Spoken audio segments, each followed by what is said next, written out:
This is Fine Africa TV, watching us live. After the COVID-19 pandemic, now the new pandemic we are dealing with is the pandemic of lies. Yeah. It's the pandemic of lies. You know, people stand up and they say things that they think make sense. You know, I've been looking at politicians. Unfortunately, I have the opportunity of having served in cabinet. I know how a budget is drawn and I know how much money we have in our resources to draw a budget.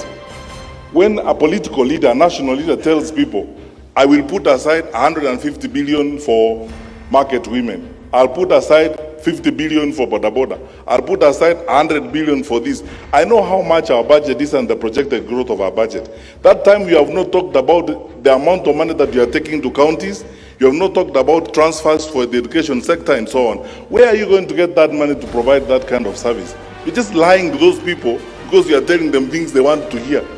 And because they won't ask you questions, you just get along with it. You know, when you keep saying this deep state, who is that? And the people who are using that phrase and complaining are members of the National Security Council. They hold public offices. They tell you they are powerful people. So who is that? You know, this facade and stories that are being coined and being bandied around, just so that people create excuses and they camouflage around things that don't exist to survive, or create excuses and pathways of lying and carrying the public along with them. I want to ask you as church ministers, I am your son, and as a public servant, we have a country to serve. Let us not be victims of some of these lies that you keep hearing around, but things that just don't make sense even to a fool. How would you tell people? Yeah. How will you stand up? I'm asking you. How, Bishop, how will you stand up in public and tell me, who is that? And then you don't even have the courage enough to take a decision and say, okay, because I don't agree with the Attorney General and all these people, I'm not going to be party to you. In the morning, you speak like government.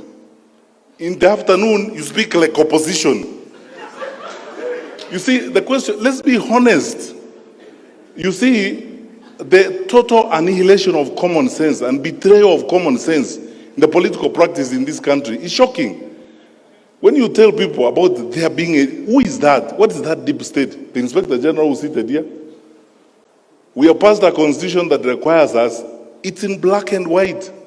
You know, even me, if I have to give directions to the Inspector General, the law requires that I put it in writing. And since I became Minister for Interior, I told the nation the other day, I've written 2 such letters, one to Boynet and one to him, to provide policy guidance. And even before I send it, I asked the Attorney General, does it pass muster? The Attorney General says, under the law, you can't do this. So, stop here, let us proceed. Now, how can you turn around in a country of the amount of freedom that we have?